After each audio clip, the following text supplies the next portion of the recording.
You're listening to the Outdoors Channel. I am witnessing the blossoming of a truly magnificent new form of communication. It's one small step for man. Reaching out into other worlds. One giant leap for mankind. I think it's a splendid idea.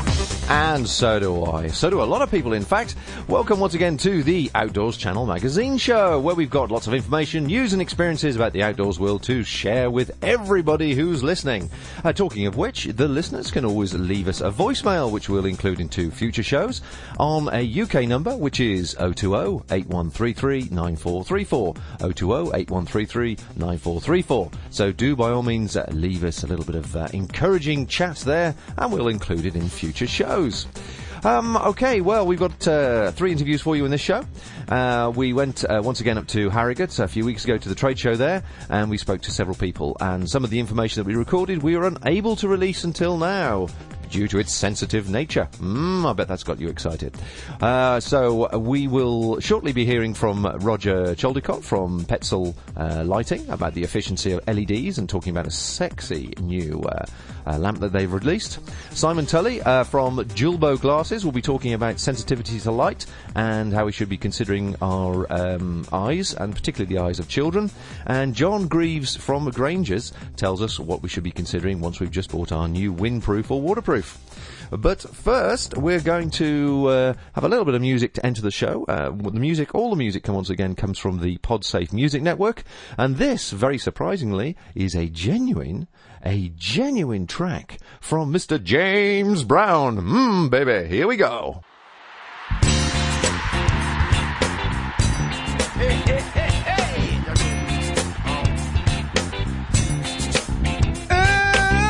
Put it there. Gut bucket. Funk. Hey, y'all. Got a brand new thing. Ain't no painkiller, but it's a body filler. You can't hold it. Good God, but your body can mold it. Hey, hey, hey, hey.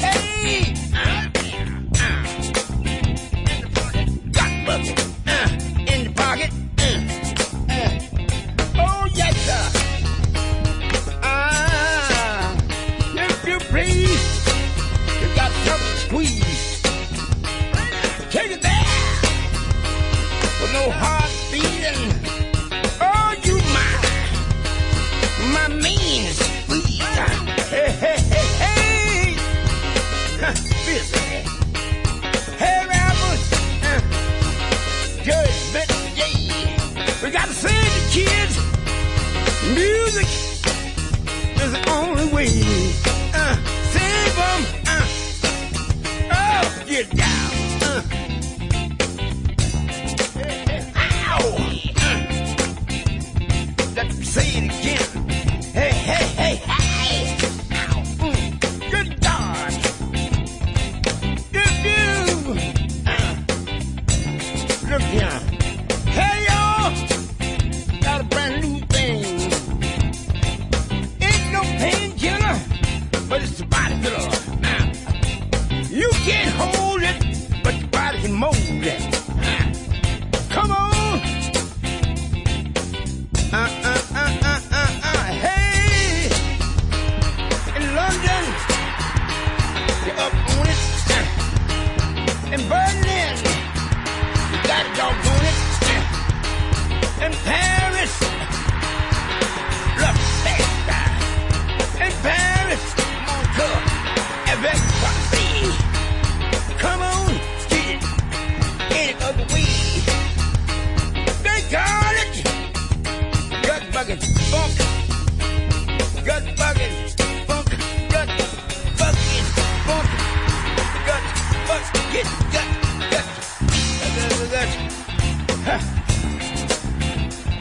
Oh yeah! Look here. You got your main squeeze. Then you got somebody to please. Take it there with no hard feeling. Hey, yeah, Mr. James Brown. Well, I hope that's cheering you up if you're commuting somewhere while listening to this. A little bit of groovy music to go with the sunshine, and you can't beat a little bit of James Brown in the morning. Well, let's get back to the Harrogate Trade Show, shall we? Our first interview is with John Greaves, who's the National Account Manager for Grangers Waterproofing in the UK. And when I spoke to him, I said, well, let's go from the basics. If somebody's just bought a new waterproof or a new windshirt or a new down jacket, which are the three main things that we buy and then may have to consider waterproofing or protecting at a later stage, what should they be thinking about? And this is what he had to say. Whether they actually want to continue its performance as a garment. I mean, most people don't appreciate the fact that once they've invested in a breathable technology, they need to maintain that system. So as soon as they step out of the door of that shop and start wearing that product on the hill, it's going to start to be affected by their perspiration, what that carries with it. So dead skin, body oils, body salts, and also the outside world. The atmosphere itself is dirty. Rain will carry dirt with it. This is all going to start to get ingrained into the face fabric of that garment. The breathable technology sits underneath that face fabric. If that face fabric starts to wet out or allow for an ingress of water, then that water will reservoir and sit on top of the breathable system and impair its breathability completely.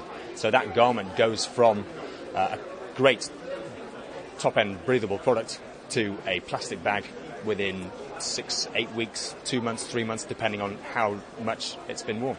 Okay, without scaring people too much, is going to happen to their brand new £200 jacket. What are the key things they need to know to recognise that is starting to happen, and they've got to consider now what they're going to treat the jacket with? I think probably the easiest way of recognising that you need to sort of maintain the DWR is when it starts to fail. The first thing you're going to see is probably what's called wetting out. So when you first buy the jacket and you go out in the rain, it will bead. So like water shedding off a duck's back. The actual water itself will bead and fall off the face fabric of that garment. As the garment starts to take a little bit of dirt on board, then water will start to sit into the weft and weave of that face fabric. Like a damp sweat patch, almost. Exactly, yeah. Like perspiration under your armpit after you've been wearing a t-shirt, whatever else. As soon as it starts to absorb a little bit of water in certain areas, it's not going to happen immediately over the whole of the garment. You will see certain patches starting to darken because they're allowing water ingress. And is that liable to be sort of rucksack strap area? Generally, it will tend to be on points of abrasion, points of friction, or points of pressure. So the actual sort of water repellent finish or coating, if you're wearing a rucksack and that's abrading and you've got water in between the rucksack strap and the actual jacket, that pressure from the weight of the sack will start to force water into the face fabric, yes. Right, yeah. Okay, well that's waterproofs. Now what about the wind shirts and the down jackets? How do you recognise that they need some sort of maintenance? Well, it's a very similar principle, really. If you're looking at, wind shirts, there will be a DWR, a durable water repellency. So you can use exactly the same system to reproof and maintain the water repellency on a breathable jacket as you can a non-breathable system. It will still offer a DWR, a durable water repellent finish to that fabric. So whether it's a soft shell, whether it's a very light Pertex shell, whether it's a breathable system, be it Gore-Tex, Event, anything else you'd care to mention, you can use pretty much the same maintenance systems for any of these garments. So you just have to clean it, make sure that all the dirt is taken out of the system. You've cleaned the actual membrane on the inside of it, it's a Gore-Tex or an Event jacket, so you've taken your body's dirt away from it. You've taken the outside dirt away from the face fabric. As then, when you've got a clean system, you can reproof it. You wash in a reproofer. With ours, it's a heat activation system. So once you've washed it in the reproofing agent, you will then tumble dry it, or you will iron it. That heat will make our fluoropolymer technology, which is mirroring the exact same technology that comes on most garments from most manufacturers anyway. It will make sure that stays on that fabric for a much, much longer period of time than any dry cure system that's available on the market. Okay, well, we'll talk about the wash fabrics now, and then we'll come on to the down ones, if we may, after that. I think most people, perhaps who have bought their new products, are probably a bit confused over what is the correct washing system, and you've probably answered most of those points just. But I see that the Grangers presentation seems to have changed. There's a new artwork and packaging system you've got here, and to my eyes, it's actually been simplified. Would that be correct? It has. I think probably the easiest way of getting about it is to condense ranging. Make sure that we invest in products that will do more than one job for the customer. So they will buy and have great confidence in buying into that product and know that they can use it for 2, 3, 4 different purposes.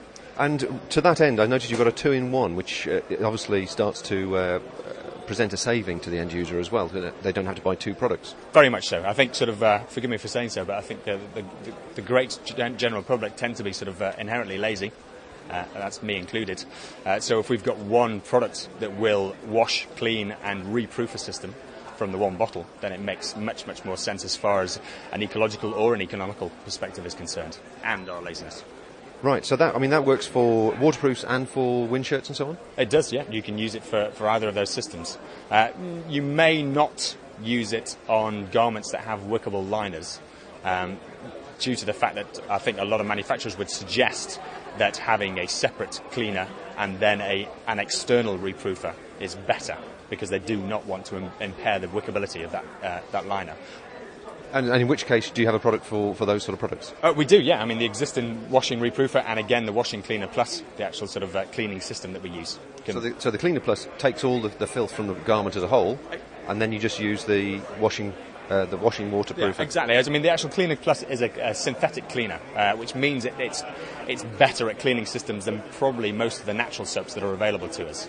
As well as that, it is antibacterial to a degree. So once it's actually cleaned the system, it's going to leave nothing behind it, which is what most normal soaps would do. So if you're buying into a commercial soap for your washing machine, unfortunately they have so many additives to them that those additives will be left almost as dirt particles within the garment.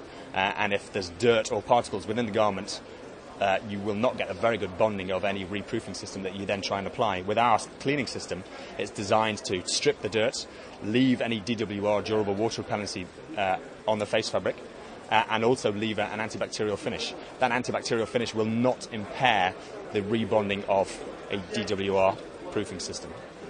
Right, and then presumably you apply the spray waterproofer, the soft shell waterproofer spray you've got there?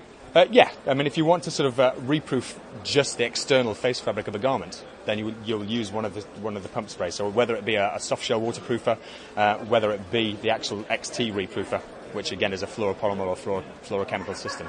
And bear in mind, any of these systems are mirroring the exact technology that's on the garment in the first place. So when you're buying it from the store and walk out of that door, all you're doing by using our reproofing systems is mirroring the technology that was originally available to you from the manufacturer.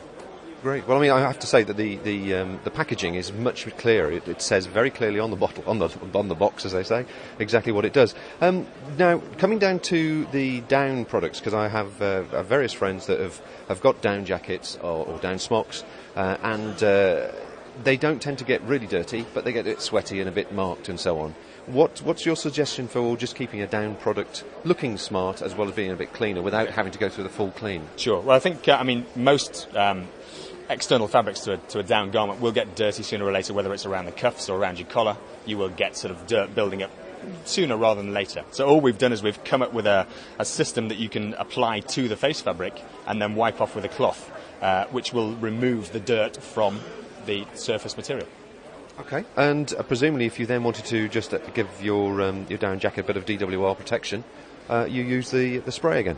Yes, yeah, you can do. I mean, if you've actually gone through the process of washing and cleaning your jacket, and again, our Washing Cleaner Plus, our actual synthetic cleaning system, can be used on down as much as it can be used on any synthetic material. Once you've washed and cleaned the jacket, you can then reproof the face fabric. You don't really want to reproof the down itself, but you do want to give a durable water repellent finish to the face fabric of the down garment. So the new packaging, new bottles are available when in the high street?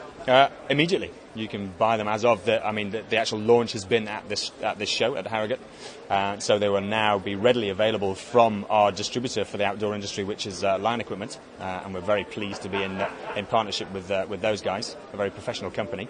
And the actual packaging itself is now a universal packaging. I mean, it's in North America, it's in Europe, it's in the UK. So wherever you are and needing to buy into a reproofing or a washing system, you'll be able to recognise it anywhere. Pretty useful stuff, and I think particularly that spray would be quite useful for keeping things clean without having to go through the whole washing process. So that was quite good for John to take the time to explain that to us. So that was very useful.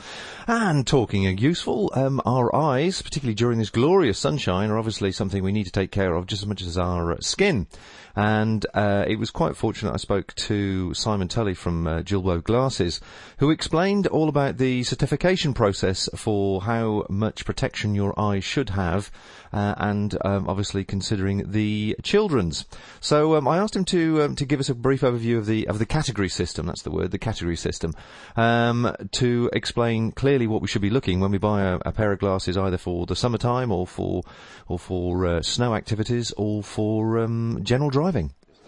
In the for sales in Europe, there are a CE category, which basically is the relation of the light that's cut out by the lens. You have category 0, which basically will cut out no visible light, but it will cut out 100% of UV, running all the way through to category 4, which will cut out up to 98% of visible light, and obviously the 100% UV. Most general sunglasses will be a 3 or a 4, and then you'll use 2 for either fashion or for low visibility, where you want to sort of get the definition a bit higher, like the oranges and the red lenses. Okay, so the average person in Europe then, when they're looking to buy a pair of sunglasses, and say for example they're just go day walkers, should we say, rather than serious sportsmen or high mountaineers, what category should they be considering should be on the shelf? A category 3 would be the best for the general use. If you are very light sensitive with your eyes, a category 4 could be useful. It is down to your personal preference, but at least a 3 and maybe a 4. Okay. And you were saying earlier on that the human eye actually takes quite some time to develop before it reaches maturity. Yeah, when you are born, you have very little natural UV protection, and your eyes are not fully formed until at least sort of 18 to 21, and you actually get 50% of your lifetime's UV absorption in the first 18 years of your life. Okay, so what I was going to say was the children's glasses that you sometimes see in the sort of the cheaper shops and by the seaside and so on, are they actually offering much protection for young people? No, they actually could be a lot worse, because the very cheap sunglasses will not have a proper filter in, so when the child wears it, it's so dark, their pupils dilate so far that the UV and the infrared just go straight through and can cause a lot of problems. So it's essential that you actually get a proper CE'd pair of children's sunglasses. Excellent. Okay. Well, let's just go through the range here of Julbo glasses, because there's a nice range of new products, all covering sort of different areas. So starting at the top here, just talk me through the Zebra range. The Zebra is a new lens for 2006 into 7. It's a photochromatic lens which actually will go from a category 2 all the way through to a category 4, and it will actually go from 2 to a dark 3 in 28 seconds. Useful, you can put it on at the start of the day when you're going out either for a walk, mountain biking, skiing, and then the lens will actually darken down as the light gets brighter or the UV increases, and then as the day wears on, where it gets darker again, the lens will then lighten back up, either from a 4 to 3 to a 2, so you don't need to keep changing your lenses or changing your glasses. Okay, so the target audience for that, and who should be looking at that? The sort of general outdoors person, not sort of a non-specialist sportsman? Everything from a person who's going to wear it on the street, all the way through to a skier or a mountaineer, if the style fits. Okay, the sort of price point of that in the high street? You're looking at around about £70 retail. Okay, and then the ones below here, tell me about those, the Chameleon. The Chameleon lens was an exclusive for Julbo last year. It is another photochromatic lens. It's a category 3 to a category 4, but it's also polarised as well. And the material that they have used for the lens is a new material called NXT, which was designed for the American military because they actually use it in the Apache gunship for their windshields. The lens again works with the amount of UV. It will darken as the sunlight gets brighter, so very good for high mountain water sports because it's got the polarised lens in there, and also for the desert use if you're going out on safari, because you're going to get a lot of reflection from the sand. Tell me about some of the other features here, because some of these clips are removable. The shields, I believe you call them. The side shields on the Explorer model, which is a new one, they are removable, so you can actually take them off if you are going to use the glass on the street. Also, the arms are fully bendable in any direction, so you can get an absolutely fantastic fit. And also, if you're wearing a helmet, you don't get the pressure point down behind the ears. If you're wearing a tight-fitting helmet. Can you just show me that? So you're actually taking the arm that goes over. Was it the arm? It's the arm. Yeah, the arm goes over the ear. So actually, that bends in any direction. It will actually bend anyway. So if you've got a very funny shaped head. Wow. Also, all the mountaineering glasses come with a retainer cord as well. So if you are not wearing the glass, it can then hang sort of close.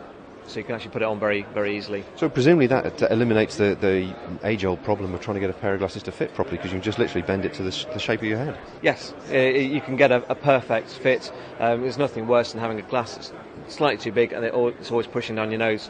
If that happens, you generally don't wear the glass, and you're going to have problems with or potential problems with your eyesight. Excellent. Okay, and what's the price point of that, and when it's going to be on the high street? It should be available in sort of around about October, November this year, and for the standard Category 4 mountaineering, it's going to be around about £80.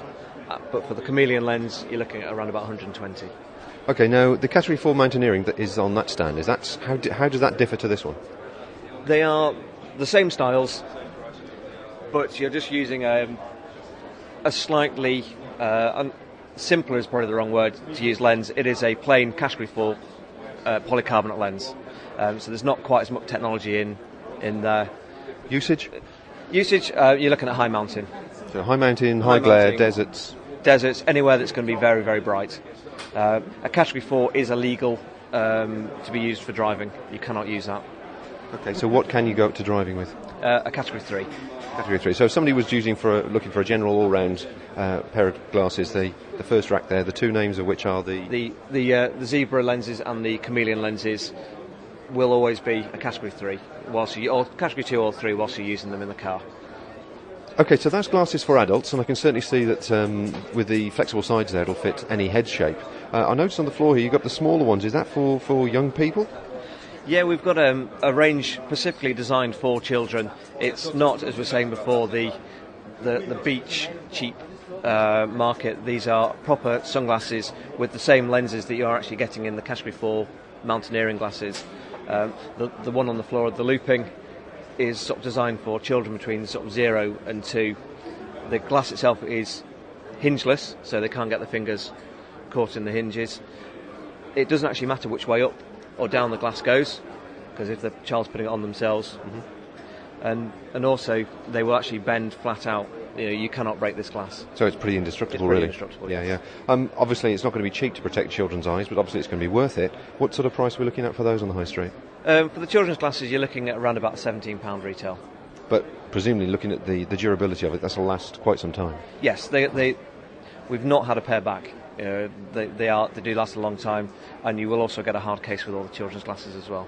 And they're available now, then, presumably. They're available now, yes. Which is pretty good news with the weather the way it is. Very, very bright, and certainly anybody listening to that should consider those sort of glasses, I think, definitely for the children, if not for themselves. Anyway, let's move on to our next interview, which is with Roger Chaldicott from Petzl, who's the Petzl lighting brand manager in the UK. And I took the opportunity to discuss two things with him, really. Firstly, there's Petzl launching this very, very sexy, gorgeous little head torch, that they've released, and also we discussed the efficiency of LEDs as a whole, as a lighting system. Well, LEDs have been very efficient. They've been wonderful things, but we found that we can make them more efficient, and so in the last few months we've been introducing new LEDs that are up to 80% more efficient. So what you get is you get more light and you get more battery duration from exactly the same batteries. You were saying that LEDs actually do give off heat, which a lot of people assume they don't. Yes, they do, and if we can reduce the amount of heat that's given off, it gives us more light. Basically, light is a radiation, so is heat. All of these things are radiation. It's just we want to get rid of the stuff that's useless to us when we actually want light. I've noticed with my LED headlights, head torches, that the light gradually fades over a long period of time as I'm using it. That is common with LED lighting, isn't it? That's very normal, and what's actually happening is it's not the LED light that's fading, it's the battery power. So when you buy an alkaline battery, it starts as a fresh battery giving a certain level of power, and that declines as you use the battery. So the LEDs reflect the amount of power that's being put through them. There are ways around that. You could use a lithium battery, which is lighter, works in the cold, and it maintains a far higher power level steadily, or you can put a power management system in. But quite often power management systems, they are a good idea sometimes, but not always. So if you can imagine that you're going away for a couple of weeks and you want a torch to use for 2 weeks, you don't want it to suddenly go dark on you like an old incandescent bulb does. So LEDs that actually reflect the power usage in the battery will give you days of notice that the light is reducing. Okay, and lithium batteries, as far as I know, are hard to come by, so where would you suggest people find them? Most specialist stores, outdoors and camping stores, will be able to supply lithium batteries, and you can get AA and AAA lithium batteries nowadays. Okay, now we have a very, very sexy new torch here you've got in your hand, which is unbelievably small. So would you like to just give us an overview of that? Because that looks like a very exciting new product. Well, it weighs 27 grams. It actually runs off small lithium batteries and is waterproof. It'll work from minus 30 degrees to plus 60 degrees. It's the kind of thing you could put in your bag and just forget that you've got there. So if you're out on the hill and you find a cave that you want to explore, you've got it there with you, and you don't have to think about carrying up one of the older, larger, heavier torches. It's waterproof. It's got white light as well and different power levels. So we start off with a medium power level and it goes higher, and we've even got a red light in it as well if you want to preserve what's called night vision. The red light doesn't disturb your eyesight so much in the dark. I mean, to try and describe it to people, compare it to the size of a tikka, because most people will know the tikka. Well, if I use a coin analogy, it's if you took 2 £1 coins and put them side by side, that's about the size of it. That's a fair representation. Now, you've got the three, are they white LEDs? Is that how you refer to them? Yes, 3 white LEDs. All of them come on when you go for the medium or the high setting, so we have all working at the same time. And then in the middle is a red LED.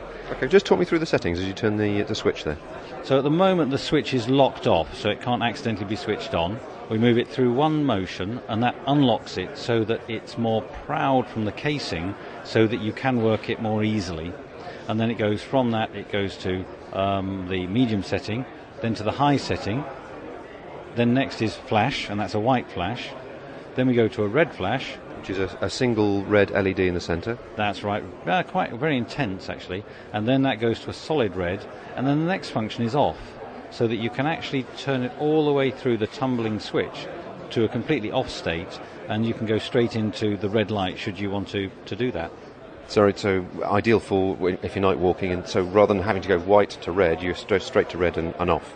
Yes, you can, and actually red light is something that is used by people, say if you're a fisherman and you don't want to make your position obvious to the fish, believe it or not, or the military use red light quite a lot as well, because then they can still see in the dark. If you've ever had that thing where you get up in the night and you switch a white light on and you're suddenly dazzled and you can't see anything, the red light reduces the damage that white light does to your eyes in preserving night vision. Excellent. And the ball feature on that, I noticed it's got a very clever clip and ball hinge, so that the headband itself is nowhere near as wide as a normal Petzl headband, and it'll unthread and clip to virtually anything, but you can tilt the angle of the actual lamp itself to any direction. Yes, well, the headband's quite narrow because at 27 grams you don't need a very wide headband, but we can remove the headband very easily. And then there's a clip system, which means you could clip it onto a rucksack, into the roof of a tent. You can clip it onto a pocket or a belt, or just attach it different ways. But when you do that, the ball joint then allows the light to be tilted in almost any angle, and it also, the ball joint allows you to turn the torch round and close back on itself to the back plate, so the whole front of the torch is protected. I mean, it's called the E-light, isn't it? I can see that it's absolutely spot on for people who are enthusiastic about lightweight trips, because it gives out enough light to easily do what you would normally do in camp. What's the range of it as regards night walking? Well, the maximum range is 19 metres, and sort of adding on to that, the duration is 45 hours, and that's roughly 4 nights of light. But being so small and light, expanding on, you mentioned other torches, it is an alternative to carrying spare batteries, and at 27 grams is lighter than spare batteries for most torches. I see you said it was waterproof. It's got a very nifty backplate removal catch there that just rotates and removes the 2 lithium batteries. And there's a good juicy rubber seal on that. So if anybody's ever worried about the seal perishing, is that going to be replaceable? Yes, we've actually we will be bringing in the gaskets that you can replace it with. I don't think there are going to be many people who are going to need to replace the gasket, but if they want it, we can supply it. Fantastic. And of course, 2 final questions. How much is it going to be on the high street, and when is it going to be available? £25, and it should be in the shops in October in time for Christmas. Excellent. Well, we look forward to seeing those. I think a few stockings will be lighting up with glee. Thank you very much. Call now on this number. 020-8133-9434. Call me anytime you want. This podcast is produced and hosted by the Outdoors Channel. To find out more, visit theoutdoorschannel.co.uk. Yeah, and there you go. That's towards the end of the show now. We've got a little bit of rhythm and blues to finish the show off with. Gorgeous. That lamp is really, really nice, I have to say so. I think that will be extremely popular around Christmas time. Thanks to all my guests once again for their contribution. It's always been very interesting. It's nice to get the information out and about to people out there that are using it. And, of course, a reminder one more time of our voicemail number, which is 020-8133-9434, and you can leave a message anytime. Right, well, we'll see you next time. Hope you've enjoyed the show. Here's a little bit of blues from Michael Burke, Heartless, which is available on Alligator Records, and that, of course, is available from the Podsafe Music Network. Until next time, bye-bye now.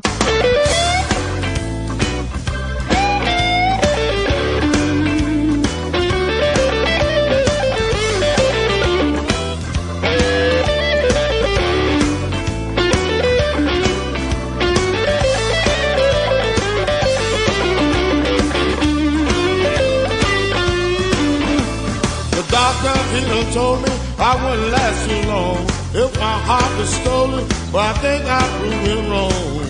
Heartless, he said it can't be true, but I haven't felt my heartbeat since I first laid eyes on you. I still wake up every morning, do the things I got to do, acting like I'm happy. I know that just ain't true. Heartless, anything I could do, 'cause the heart I've been missing won't keep me from missing you.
thinking, I guess I'm not too smart.